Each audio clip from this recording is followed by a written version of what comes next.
You're listening to the Voice of Russia in the heart of London. I'm Tim Walklate, and today I'm asking, should the state pension age rise even further?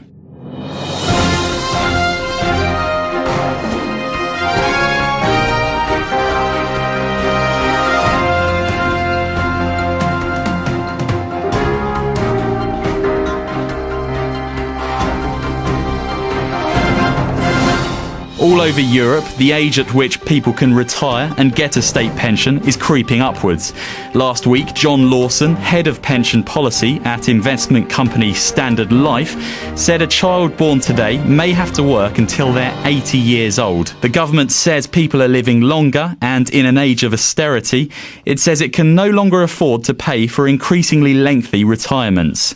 Now, I'm joined in the studio by Mike Morrison, who's head of pensions development at AXA Wealth, David Lane, who is a research fellow at the University of Brighton Business School, Kamaljeet Jandu, who is a national officer at the GMB Union, and joining me on the phone is Vladimir Nazarov, head of Department Federalism Institute of Economic Policy in Russia, and Ros Altman, who is a pensions and economics policy expert and Director General of Saga.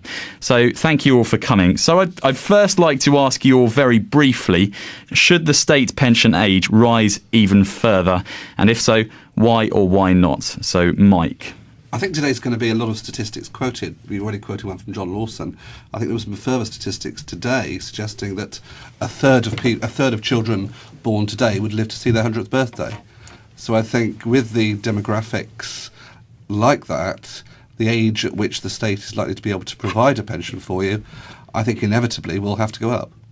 David? Obviously, we're already having an increased state pension age, which has been brought forward by the current government. And I'm not saying that there won't be any need for further increases, but I am uncomfortable with the idea of linking state pension age to life expectancy projections. And I also think that we need to be realistic about how far state pension age can go. Kamaljeet? I think before you can actually look at the specifics of the question, we have to look at, well, why did we arrive at this figure of 65 for retirement age? Originally, at the turn of the century and the Industrial Revolution, we looked at the American experience where the life expectancy was around 64, 65. So they decided that people would retire at 65. At that time, people didn't actually live for very much longer after working. However, life expectancy has generally increased, and there was reading an article this morning, people will live up to 100. However, the key issue is the disparity between different groups of people in terms of life expectancy. Where we are here in central London, if you lived in Kensington and had a lifestyle and you had a high level of income, your life expectancy is very high compared to just 3 stops down on the tube down to, say, South London, Vauxhall, where some people's life expectancies is just around 65, 70. There's a short-term answer as well in the sense of the cost to the state. If you increase state pension age, therefore there will be a saving, and you mentioned the austerity measures that we're living with now. However, I would advocate that the government is motivated by reducing their own overall costs. What that means is that people may not necessarily have money in their pockets to go out and spend, put demand into the economy, encouraging employers to employ people, entrepreneurs to come forward and employ further people. So, what's lacking in the economy at the moment is total demand. And such a move could reduce that demand even further and therefore cause further economic crises than we're already faced with and prolong the austerity measures. Okay, so some food for thought there, but we'll certainly go back to some of those points. Vladimir? If we speak about Russia, I think that we should increase the retirement age because now we have extremely low retirement age, for example, 55 for women and 60 for men. And the majority of people can work after reaching these ages. But I agree with my colleague who says that the disparity in the life expectancy is extremely important, and not only in life expectancy but also in healthy life expectancy is very important. And when we increase the retirement age, for example, up to 65 years, it is very difficult to go further because after, for example, this stage, the disparities will be extremely important because some people won't be able to work even after 60, and some will be able to work maybe until they are 90 and further. So I think that that we can't rely on the increasing of the retirement age during all our history. We should find something else. Okay, and Roz, finally? Well, I must admit that I think an increase in pension age is inevitable. If you look at financial reality, lots more people are going to be living much longer and healthier lives in general than they've ever done in the past.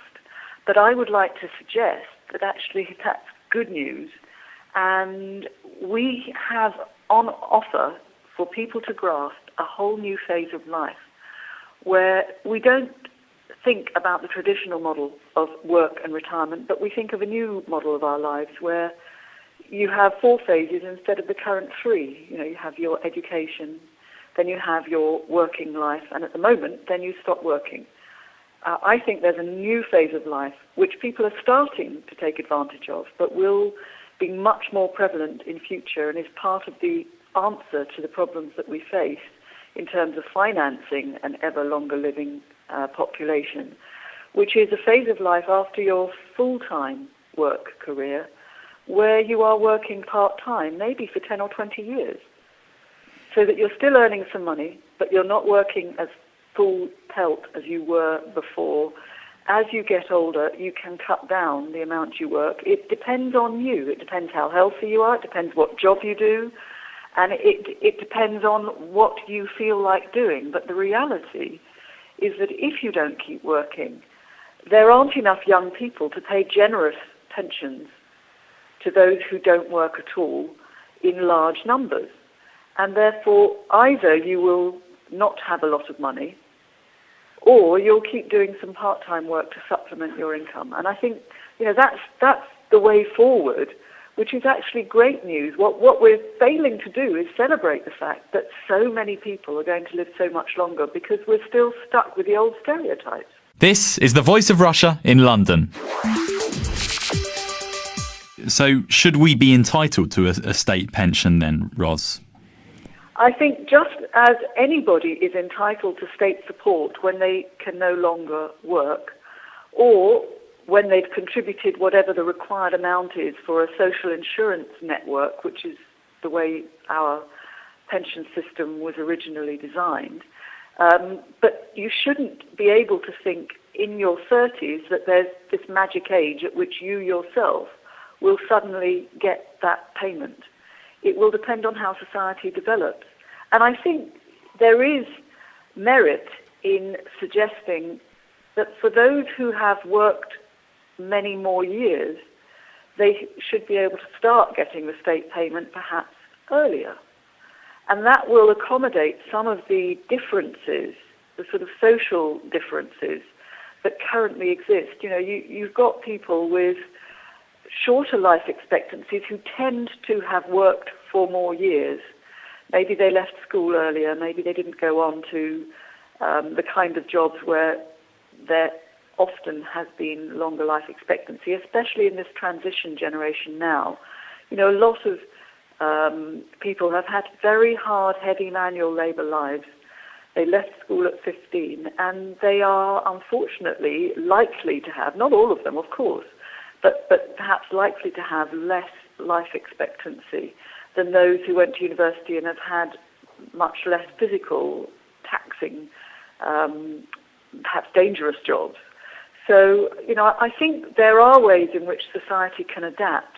But in general, as we're having such success in keeping people living longer and healthier lives, we do need to face up to the financial reality that we can't expect to have a very high standard of living for more and more years unless something else changes.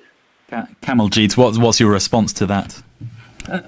There's a lot of synergy there in what Ross says. It's great that we are living longer, and therefore the opportunity to enjoy the period of your life beyond work.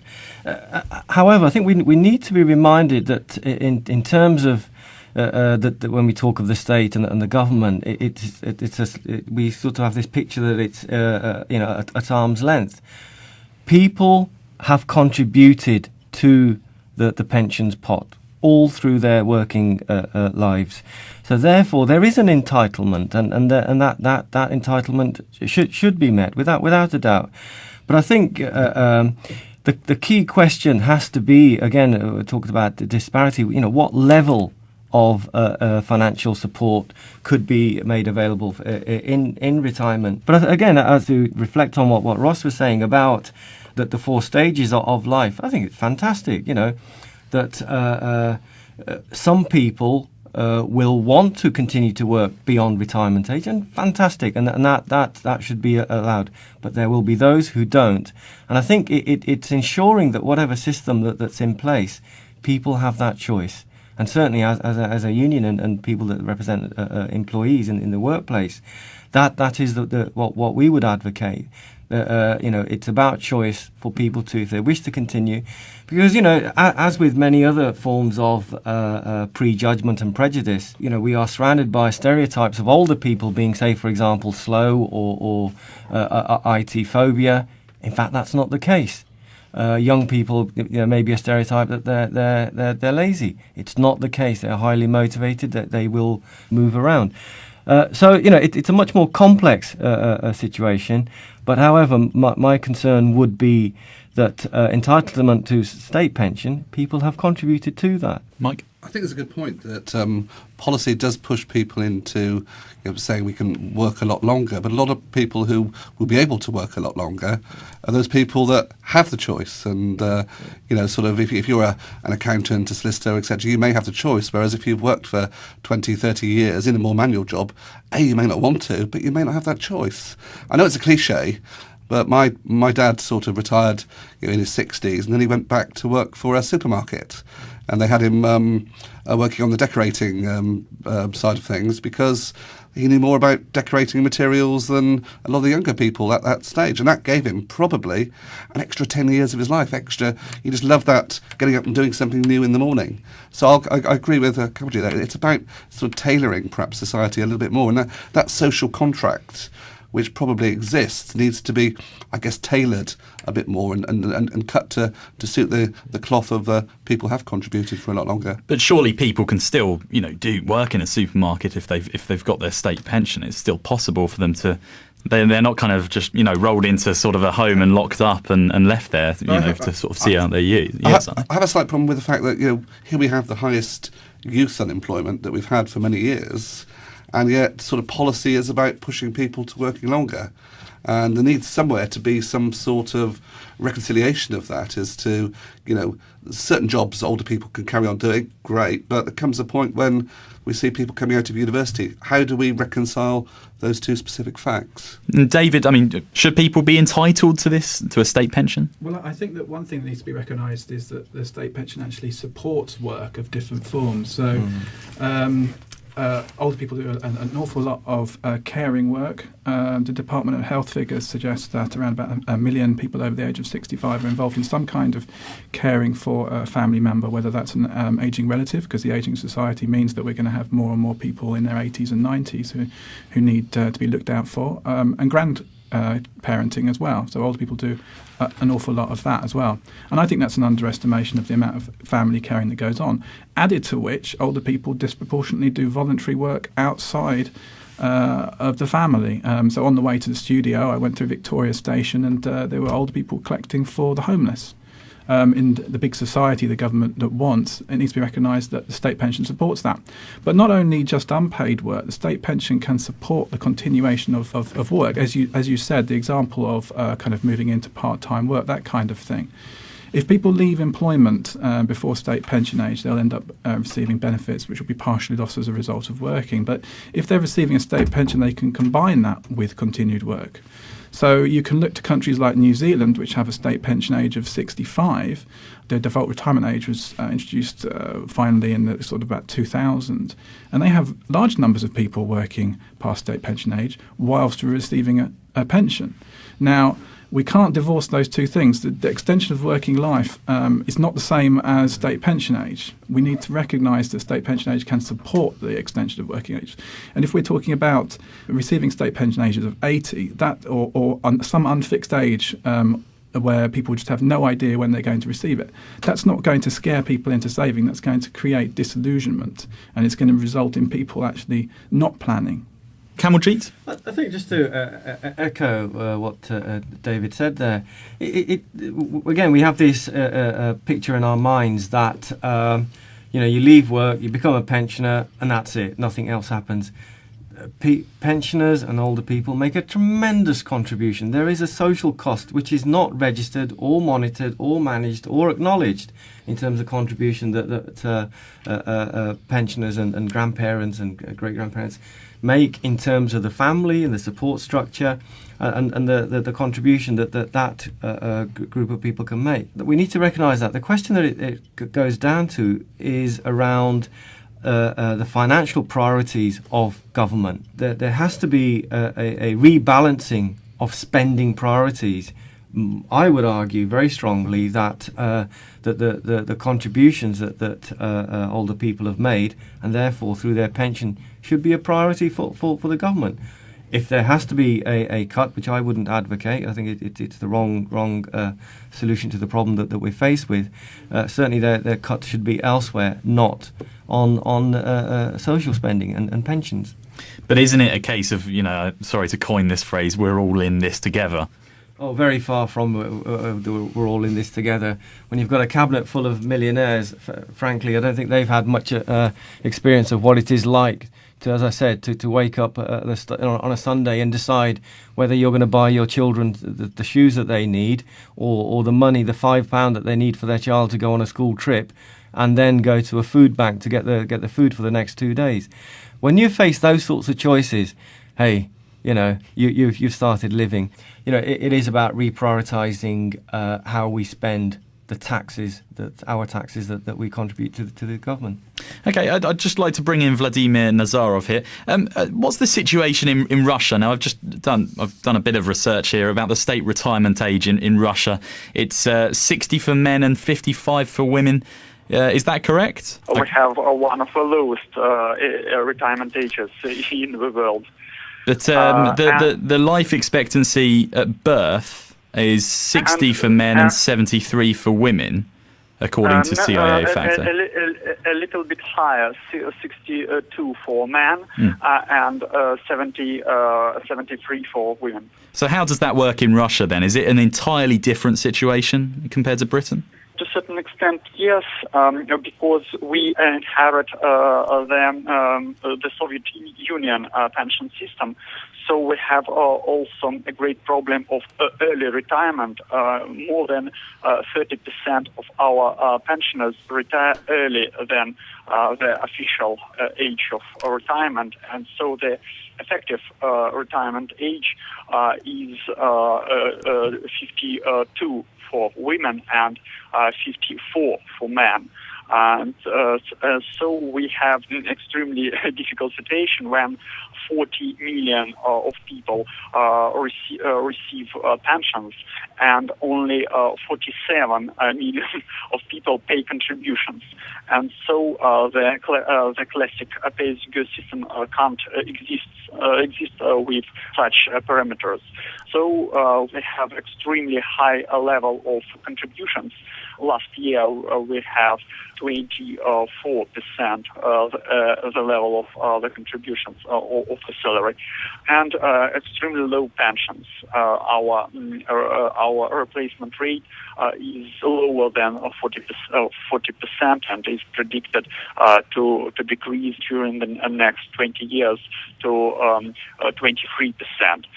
So it's a very difficult situation when the majority of voters receive very low pensions, and they, of course, vote for increasing them and vote against increasing their retirement age.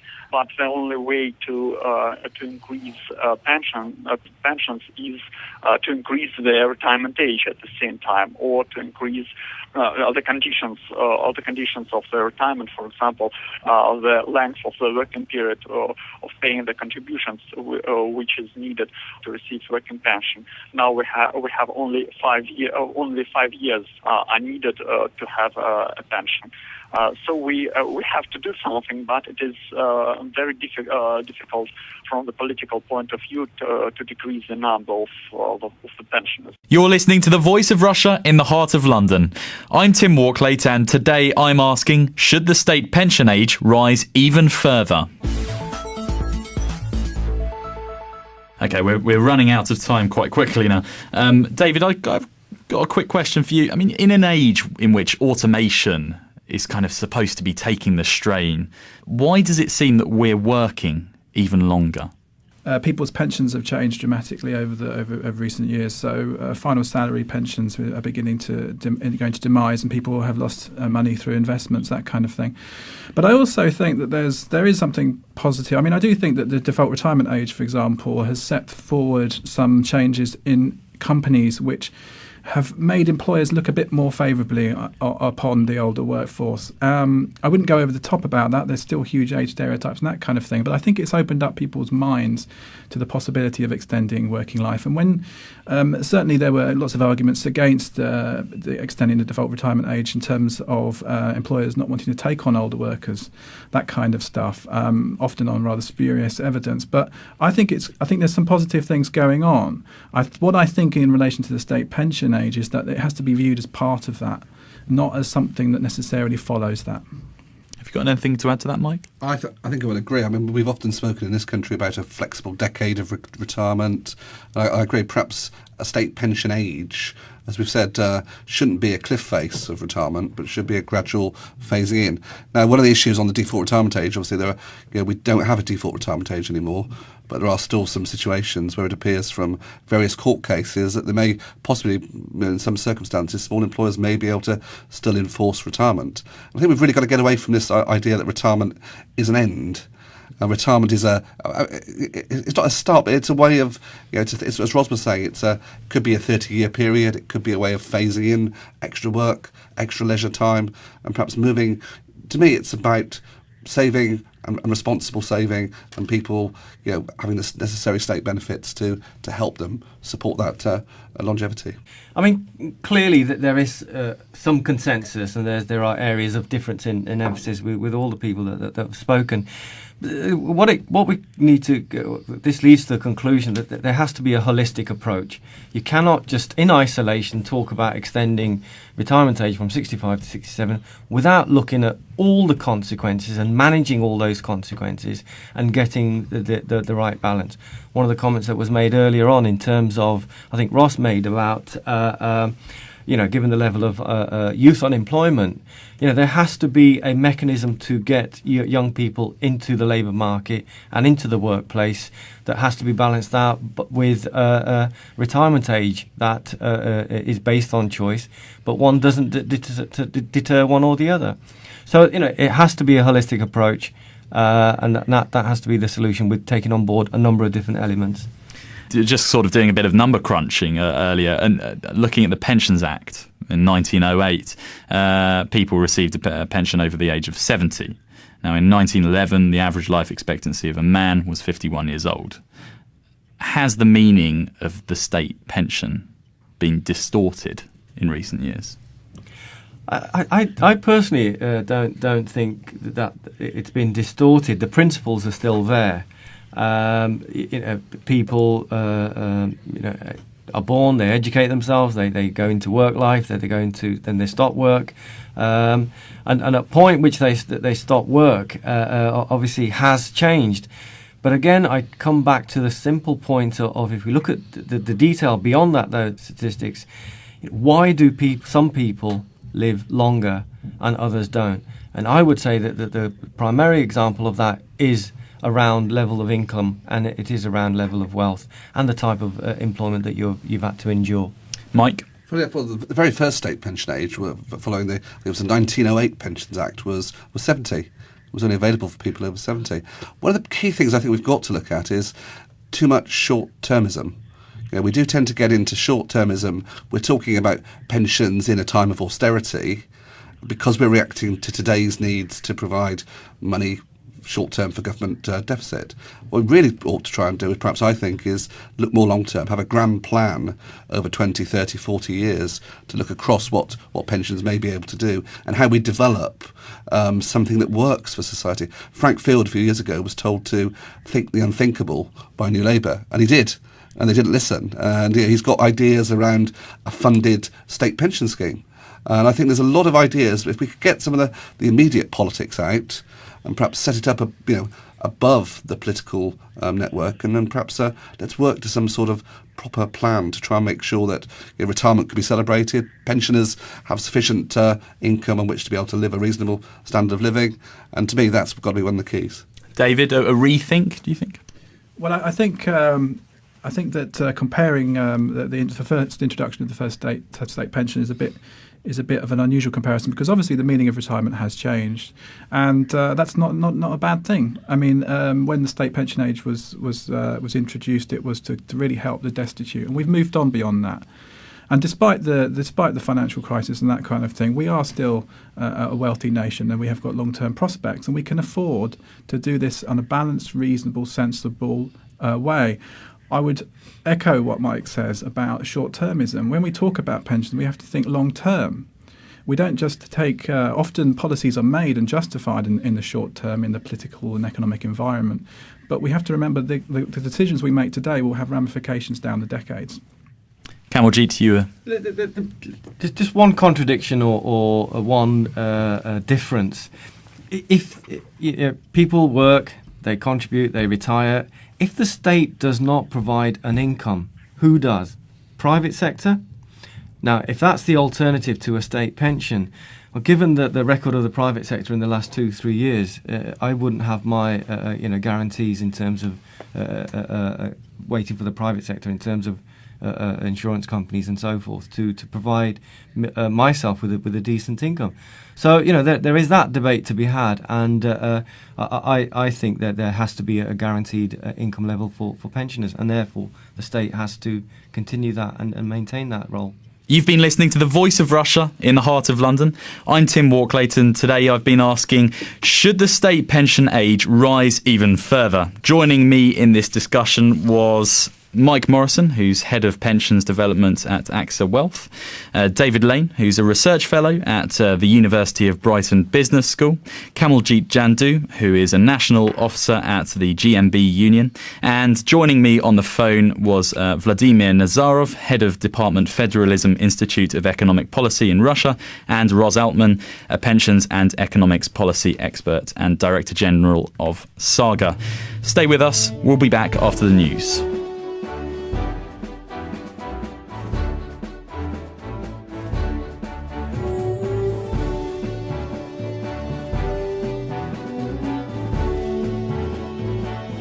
You're listening to The Voice of Russia in the heart of London. I'm Tim Walklayton, and today I'm asking, should the state pension age rise even further?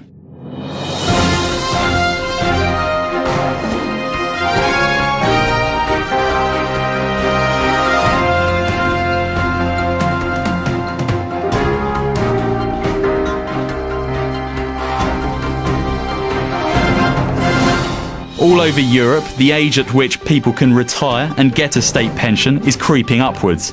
Last week, John Lawson, head of pension policy at investment company Standard Life, said a child born today may have to work until they're 80 years old. The government says people are living longer, and in an age of austerity, it says it can no longer afford to pay for increasingly lengthy It is just around 65, 70. There's a short-term answer as well, in the sense of the cost to the state.